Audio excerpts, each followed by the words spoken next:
দেখো বন্ধুরা ক্যাংড়া কাটছি, বুঝেছো? আমার ভয় লাগে প্রচুর, কিন্তু আমার মেয়ে খাবে। আমি কাটতে জানি না, এটা কিন্তু আমি কোনোদিন কাটছিনি বাবা। রে বাবা রে, এটা কাটবো কি রে? এটা মানে কামড়াবে আমাকে। এ বেঁচে গেলে এ তো কাটতেই হবে, কষ্ট করে হলেও। অনেক কষ্ট কেটেছি একটা, আর একটা কেটে যা। হ্যাঁ কেটে নিয়েছি, দেখো অনেক কষ্ট কেটেছি, বুঝেছ? আমি কিন্তু কোনোদিন এটা ধরিনি, কাটিনি, খুব ভয় পেতাম, কিন্তু আজকে কাটছি।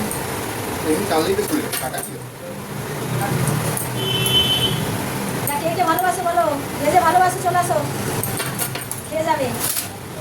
বুঝলে বন্ধুরা, মানে জানি খেয়েছি মামির হাতে, কিন্তু আমি কাটতে জানি না, মোটামুটি জানি, দেখে দেখে যতটা শিখেছি। এগুলো কিন্তু সব ফেলে দিতে হয়, বুঝলে? এগুলো খেতে নেই, পেট ব্যথা করে।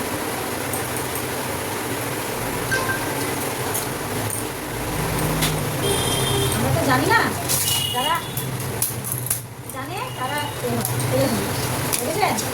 এখন কিন্তু কাঁকড়ার সিজন নয়, যখন ধানের তেল, ধান হয় কচি কচি ধান শীষ, তখন কিন্তু কাঁকড়াটা সাপ বেশি থাকে। দেখেন একটা দেখাচ্ছি, এই ঘি কিন্তু ফেলতে নেই, ঘিটা দেখেছেন? এইটাই হলো মেন। এটাকে নিয়ে না এরকম রেখে দিতে হয়, যখন ভাজা হবে তখন কিন্তু সব থেকে যাবে। এই ঘিয়ের জন্যই লোকে ক্যাংড়াটা খায়, বুঝেছেন? দেখেন এই দেখো বন্ধুরা, এটা কিন্তু ভেজে নিচ্ছি, ভালো করে ধুতে হয়। হ্যাঁ, এটা ভালো করে মাটি থাকে, প্রচুর মাটি থাকে, প্রচুর ভালো করে সুন্দর করে ধুয়ে এটা এরকম তেলে এটা ভেজে নিতে হবে, বুঝেছেন? এই দেখেন ডালও কিন্তু ভেজে নিয়েছি, আর এটা কিন্তু ঘিলু, এটাও আমি ধুয়েছি জানেন, পরিষ্কার করে, কেন মাটি নোংরা নোংরা থাকে। এগুলো ভেজে নিচ্ছি, ভেজে নিই তারপরে দেখাচ্ছি। দেখো পেঁয়াজ দিচ্ছি কিন্তু তেলে, সাদা তেলে, ফোড়ন দিলাম না, কিছু ফোড়ন দিলাম না, খালি সত্যি কথা বলতে না, আমি না ক্যাংড়া জানি না, তাও কিন্তু নাড়াচ্ছি।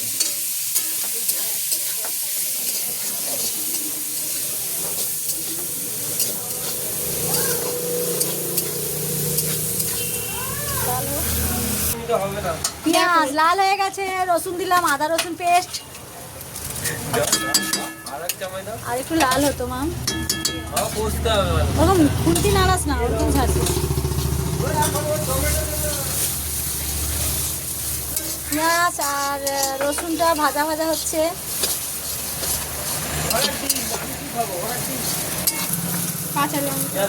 হ্যালো বন্ধুরা, দেখেন এবার পেঁয়াজ রসুন লাল হয়ে গেছে। এবার কি দিচ্ছি জানেন? টমেটম আর জিরে বাটাটা দিলাম, এটা গোটা জিরে আর টমেটম পেস্ট করে নিয়েছি, দিয়ে এটাকে ভাজবো। এরপরে দেবো হলুদ, দাঁড়ান দেখাচ্ছি। হলুদ, হলুদ কিন্তু এক চামচ দিলাম, অনেকটাই ক্যাংড়া আছে, আর একটু দিচ্ছি।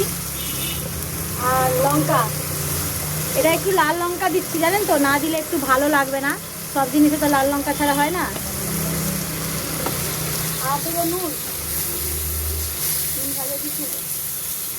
এবার দিচ্ছি লবণ, ভালো করে এবার কষাচ্ছি।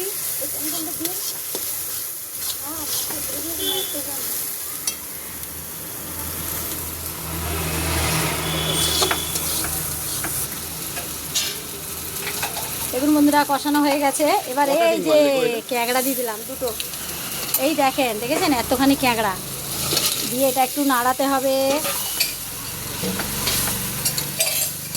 একটু নাড়িয়ে দেবো, কষানো হয়ে যাবে। কিন্তু এবার এই ডিমটা দেবো, এবার আস্তে করে ডিমটা দিয়ে আবার কষাবো,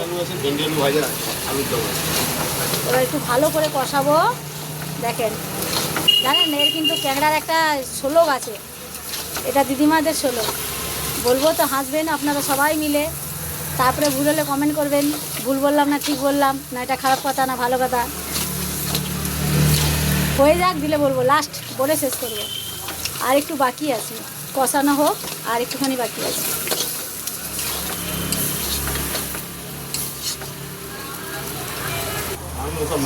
এই দেখেন বন্ধুরা হয়ে গেছে, কিন্তু এটা কমপ্লিট। দেখেছেন, খেয়েছেন, হেভি মজা করতে, কিন্তু হেভি খেতে দারুণ, একদম ফাটাফাটি।